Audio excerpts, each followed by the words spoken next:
Hello again. So some people ask me, why have you got a Deutz? It's quite simple. The Deutz deal is 2 minutes from our farmyard, so it makes sense to have them on the doorstep should there be a problem.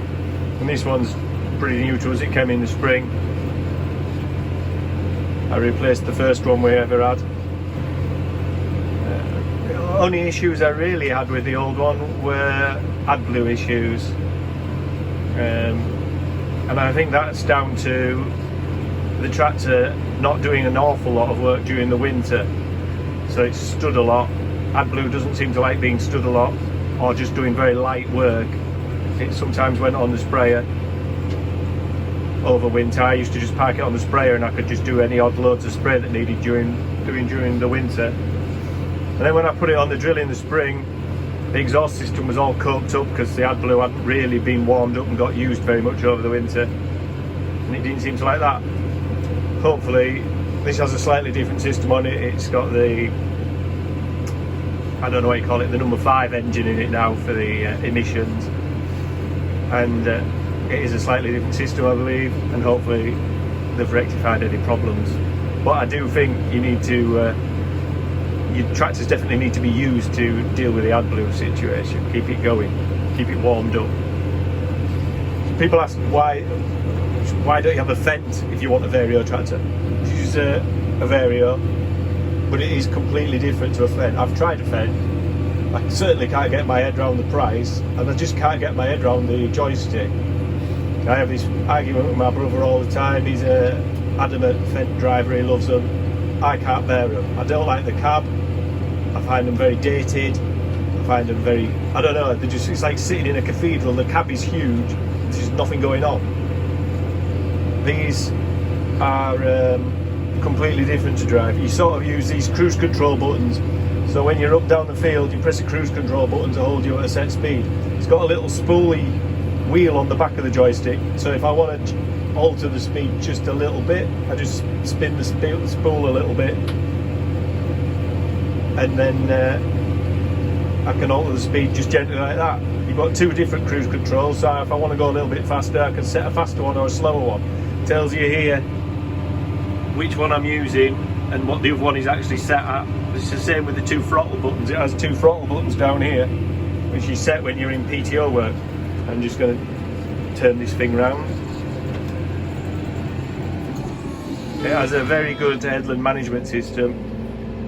Everything except the markers, and I keep the RTK system on a separate button, is done on one button. So when you turn it round, it turns the seed off, it lifts the drill up, turns the PTO off, shuts the revs down, and then obviously as we go back into work, it does exactly the same in the opposite directions. I keep the markers on a separate button because we have lots of trees and telegraph poles. The RTK I keep separate because it would be just annoying turning it on and off when you're doing corners and short, you know, going around obstacles and what have you, so that's on a separate button. But you can program this little joystick, you have these buttons on it, you can program these to do loads of different functions. I just happen to have it using the RTK. So that's the RTK kicking in. I don't know why it has to give you that little noise when it does it, but it does.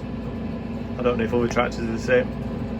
So, then just drop the drill down. And away we go again.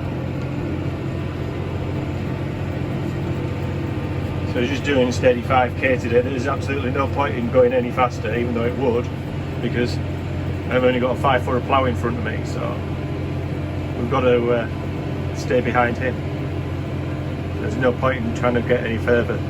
Anyway, so your cruise controls, you lock it onto the cruise control when you're going down. What I do, you can almost have 3 cruise controls. I set the foot pedal to a maximum speed of 5k. So when I'm getting close to the end of the row, I stamp the pedal down. You can press the pedal all the time, but I sometimes stick my foot on it all the time and I forget to take it off.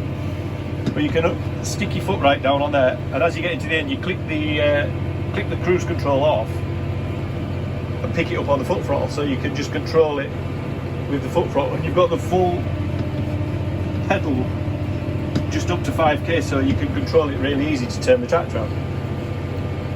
Everything's colour coded. So your hydraulics are green for your arms lifting up and down, front and back. Cruise controls and the throttles are orange. The spool valves are all blue. And then obviously you've got your PTO, which is yellow. It's got a proper hydraulic system to the front. It's not on a spool valve, it's got actual hydraulics with position control. Probably not using it to its full thing with just a drill hopper sat on the front of it, but I guess you could put a mower on or a front plough or something, because it's got the position control. I really like it. The only niggle that what I don't like about it is the total lack of air conditioning in this cab. It's only got these two vents here, it's got another vent there, and then the rest are mounted on top of the steering, you know, around the steering wheel there. It is a bugbear. It should have some vents up in the cab. His biggest problem, I believe, is the air conditioning unit is under my seat and the hydraulics are under the air conditioning unit, so everything is red hot already before the air conditioning unit's managed to cool it down. But that is the only bugbear. I mean, it's only 16 degrees today, so it's not a problem. Once it gets into the high 20s, it gets pretty hot in here. But other than that, I like it. It's quite a compact cab. It does have a fridge, built-in fridge, which is nice. It's not one of these bolt-on things that's humming away in your cab all the time. It's just built in. It's nice. It's got everything you would want of a modern tractor, in my opinion. I like them. So we'll see how we get on with it.